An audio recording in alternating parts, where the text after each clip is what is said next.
बिस्मिल्लाहिर्रहमानिर्रहीम। अस्सलाम वालेकुम।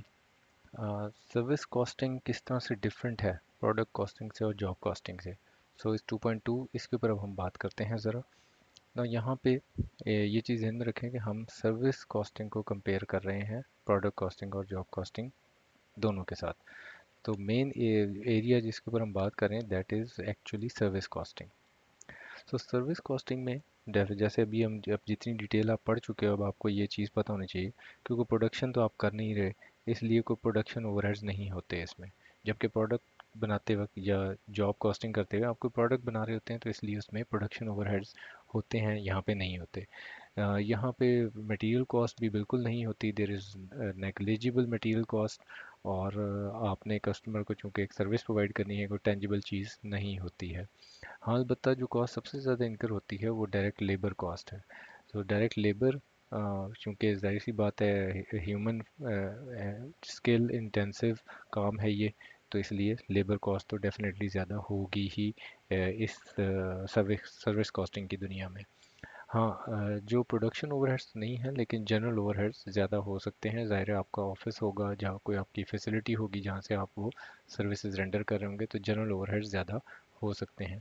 इन्वेंट्रीज जो हैं वो चूँकि नेग्लिजिबल होती हैं, इसलिए कोई एब्जॉर्प्शन कॉस्टिंग मार्जिनल कॉस्टिंग वाली बहस मुबाहिसा है ही नहीं।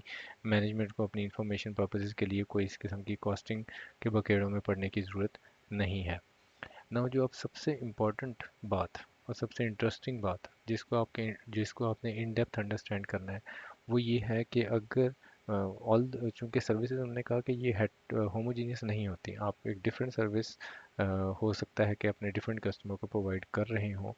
तो लेकिन ये हो सकता है कि अगर कोई कॉम्पोजिट सर्विसेज हैं तो आपकी बात सर्विसेज स्टैंडर्डाइज्ड हों।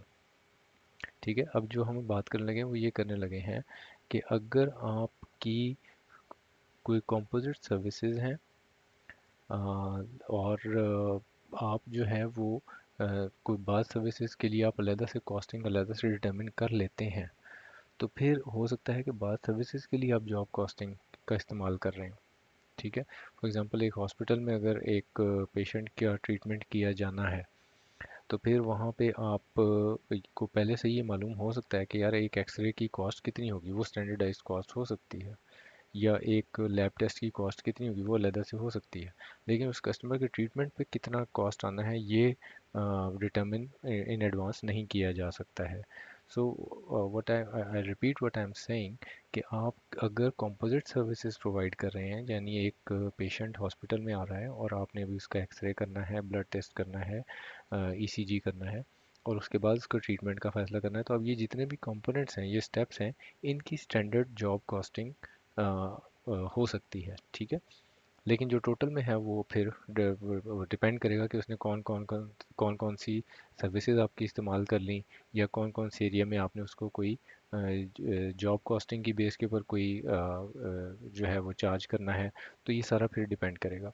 सो जॉब कॉस्टिंग जो है वो हॉस्पिटल इंडस्ट्री में बहुत मेन एग्जांपल है, और इसी तरह प्रोफेशनल फर्म जो है अकाउंटेंट्स की या लॉयर्स की, वो भी इसी तरह से दे विल फर्स्ट एस्टिमेट के जनाब हमें अंदाज़न कितने पेशियाँ करनी पड़ेंगी, हमें कितना इसकी इसकी हियरिंग्स के लिए जाना पड़ेगा, और फिर उसके साथ वो देखें कि इसके साथ हमारी कौन कौन सी स्टैंडर्ड कॉस्ट या जॉब कॉस्ट या ऑपरेशंस की कॉस्ट या वो मुंसलिक है, तो फिर उसके बाद वो कस्टमर को चार्ज आउट कर सकेंगे। सो सर्विस कॉस्टिंग कहीं कहीं पे एंटर हो जाती है प्रोडक्ट कॉस्टिंग की या जॉब कॉस्टिंग की डोमेन में भी।